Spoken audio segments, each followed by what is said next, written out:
Hi అండి. అందరూ ఎలా ఉన్నారండి? స్టోరీలోకెళ్ళిపోదాం. 'Mister sadist CEO part 3' part 1, part 2 చూసి పార్ట్ 3 చూడండి.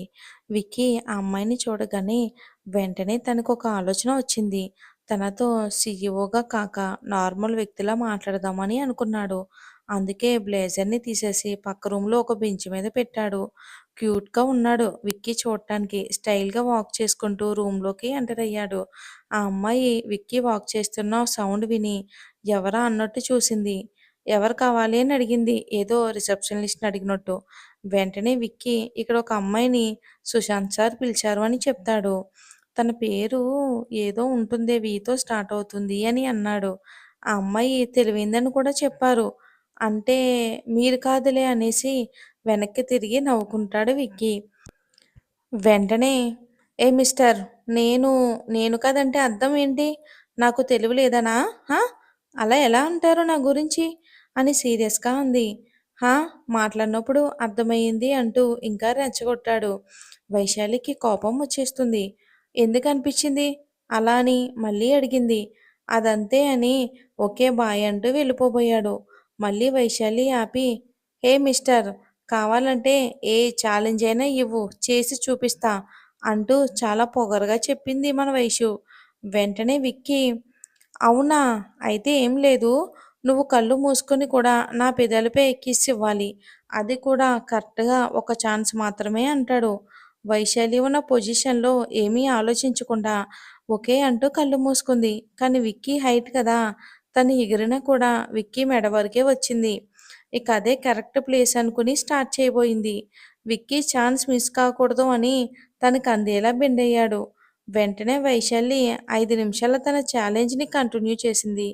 తర్వాత అర్థమయ్యి ఒక్కసారిగా కళ్ళు తెరిచి విక్కీ నుండి దూరం జరిగింది. విక్కీ తను అలా జరగడం నచ్చకపోయినా సరే తన ఛాలెంజ్ నచ్చింది విక్కీకి. సో, తను కామ్‌గానే ఉన్నాడు. వైశాలికి అసలు ఎలా రియాక్ట్ అవ్వాలో కూడా తెలియలేదు. కానీ ఏదో ఆలోచిస్తుంది. కాసేపు ఆగి చెప్పడం మొదలుపెడుతుంది. చూడు నువ్వు అలా నాకు తెలివి లేదని అనేసరికి ఇలా చేశాను. కావాలని కాదు. నేను ఉన్న కోపంలోని నువ్వు చెప్పింది కూడా నేనసలు ఆలోచించలేదు. ఇది ఇక్కడితో మర్చిపోతే మంచిది. ఇంకెక్కడా డిస్కస్ చెయ్యకు అని తన ప్లేస్‌లోనే కూర్చుంది. తనింత పాజిటివ్‌గా థింక్ చేయడం విక్కీని ఆశ్చర్యపరిచింది. విక్కీకి ఫోన్ రావటం అక్కడి నుండి బయటకు వచ్చి బ్లేజర్‌తో పాటు వెళ్ళిపోయాడు. బ్లేజర్‌లో వాలెట్, ఇంపార్టెంట్ బిజినెస్ కార్డ్స్ ఉన్నాయి. లేదంటే వదిలేసే వెళ్ళేవాడు బ్లేజర్. ఆ కాలు విక్కీ కంపెనీలో టాప్ కంపెనీది. సో, ఫాస్ట్‌గా అక్కడికి వెళ్ళి వర్క్ కంప్లీట్ చేసుకున్నాడు విక్కీ. ఇంటికి నైట్ 11కి వెళ్ళాడు. ఆ రోజు నైట్ అంతా కూడా వైశాలి గురించి థింక్ చేసి నిద్రని ఆహ్వానించాడు. అనుష టాపిక్ అసలు గుర్తే లేదు విక్కీకి. అనుష కూడా విక్కీ దగ్గరికి రాలేదు. ఇక నెక్స్ట్ డే విక్కీ ఒక సైకియాట్రిస్ట్‌ని కలిసాడు. ఆయన ఇలా చెప్పాడు. ఆయన ఏం చెప్పారో అప్పుడే చెప్పను. తర్వాత ఎపిసోడ్‌లో మీకు రివీల్ చేస్తాను. విక్కీ అక్కడి నుండి వెళ్ళిపోయాడు. ఆఫీస్‌కి వెళ్ళి ఫైల్స్ అన్నీ చూసాక ఫైల్‌లో ఏదో మిస్టేక్ కనిపించింది. అంతే పీఏ పైన, ఎంప్లాయీస్ పైన శివతాండవం చేశాడు. శివుడు మూడో కన్ను తెరిస్తే ఎలా ఉంటుందేమో డెమో చూపించాడు. అంతే అందరూ కలిసి సార్ మిస్టేక్ ఏముందో చెప్పండి సార్ కరెక్ట్ చేస్తామంటూ ఒక యూనిటీగా చెప్పారు. నేను చెప్తే నెక్స్ట్ టైం కూడా ఇదే చేస్తారు. సో మిస్టేక్ ఎవరు చేసినా చిన్నదైనా పెద్దదైనా మీరంతా కలిసి ఫైండ్ చేసి కరెక్ట్ చేయండి అంటాడు. వాళ్ళు ఎంత ట్రై చేసినా మిస్టేక్ అర్థం కాదు. అడిగితే విక్కీ చెప్పడు. ఇంకొక్కొక్కరు ఫైల్స్ అన్నీ తిరిగేశారు. లాస్ట్‌కి అర్థమయ్యింది వాళ్ళకి. అప్పుడు ఊపిరి పీల్చుకుని వెంటనే కరెక్ట్ చేసి ఫైల్ ఇస్తారు విక్కీకి. ఇది ఓకే. బట్ ఈరోజు మీరు చేయాల్సిన వర్క్ ఏది అంటాడు కొంచెం కోపంగా. సార్ మీరే కదా ఈ ఫైల్ చెక్ చేయమన్నారు మరి. ఇప్పుడు ఇలా అంటారేంటి అని అడుగుతారు వాళ్ళు. నేను ఆ వర్క్ చేయమన్నాను. కానీ ఇది ఆపమని అనలేదుగా. ఎంప్లాయీస్ ఫ్యూజులన్నీ ఎగిరిపోయాయి. వెంటనే జంప్ అయిపోయారు అక్కడి నుండి. 6 గంటల్లో చేయవలసిన వర్క్‌ని 3 గంటల్లోనే చేపిచ్చారు. దట్స్ గుడ్ అంటూ విక్కీ అక్కడి నుండి వెళ్ళిపోయాడు.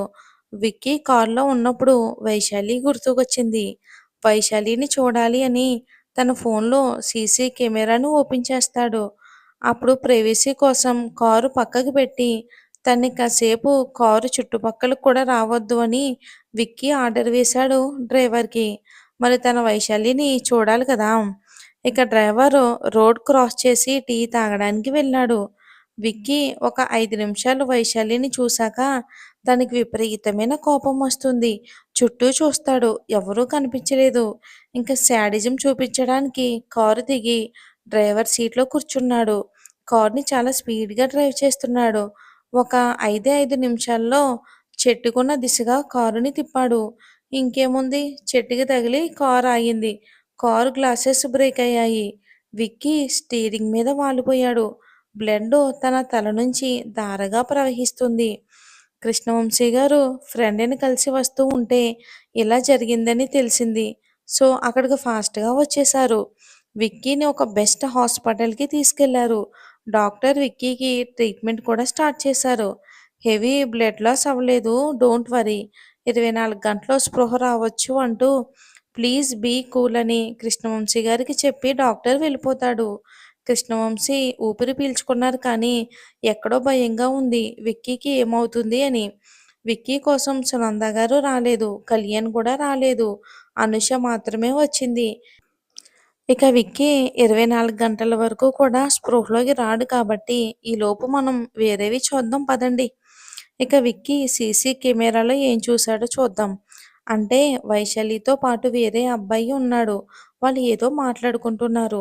సడన్‌గా ఆ అబ్బాయి వెళ్ళిపోతూ వైశాలికి హగ్ ఇచ్చాడు. వైశాలి కూడా తిరిగి హగ్ చేసుకుంది. ఇదంతా చూస్తూ విక్కీకి వైశాలి మీద కోపం వచ్చింది. ఏం చేయాలో తెలియక తన శాడిజంతో తననే హర్ట్ చేసుకున్నాడు. అదన్నమాట సంగతి. ఇప్పుడు విక్కీ దగ్గరికి వెళ్దాం. 24 గంటలు దాటినా కూడా విక్కీకి స్పృహ రాలేదు. కృష్ణవంశీ గారి బాధకి హద్దు లేకుండా పోయింది. బాధలో వచ్చిన కోపంతో డాక్టర్ కాలర్ పట్టుకుని 24 గంటలు దాటినా కూడా విక్కీకి స్పృహ రాలేదు. నువ్వేం చేస్తున్నావు అంటూ అరిచారు గట్టిగా. సార్ అది చెప్పేది వినండి అంటూ డాక్టర్ చెప్తున్నా కూడా వినే స్థితిలో లేరు కృష్ణవంశీ గారు. ఒక అరగంట సేపు తిడుతూనే ఉన్నారు. ఈలోగా నర్స్ వచ్చి సార్‌కి స్పృహ వచ్చిందని అనగానే అప్పుడు కంట్రోల్ అయ్యారు.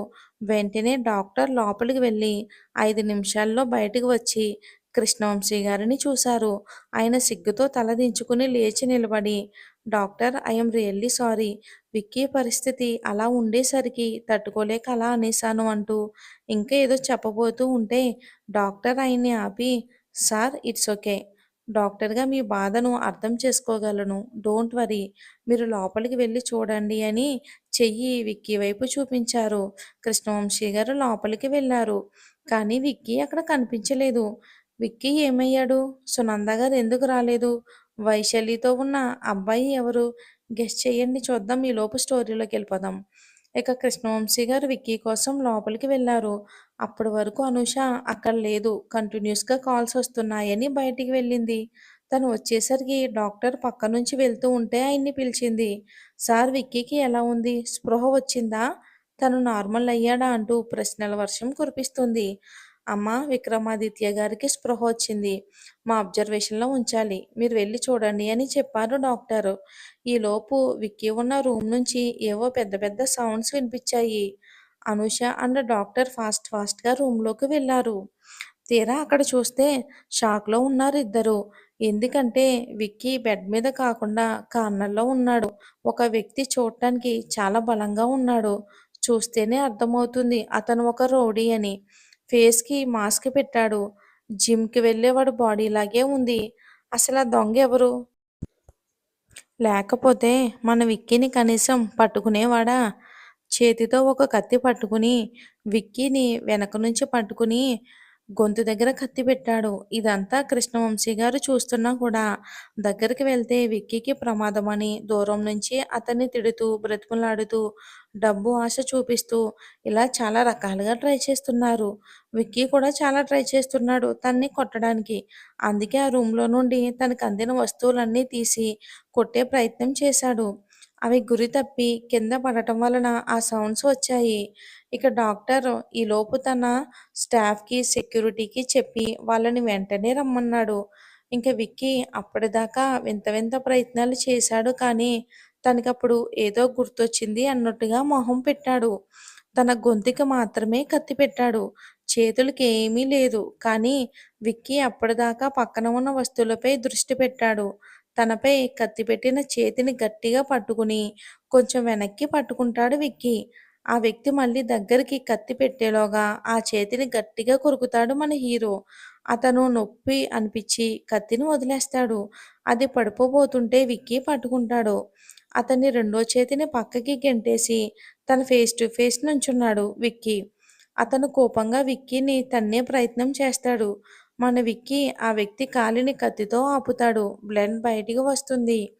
అసలా రౌడీ ఎవరు? ఎందుకు విక్కీ మీద అటాక్ చేశారు అనేది వచ్చే భాగాల్లో చూద్దాం. ఇప్పుడే కదా స్టోరీ స్టార్ట్ అయ్యింది. కామెంట్ చేయటం మర్చిపోవద్దు.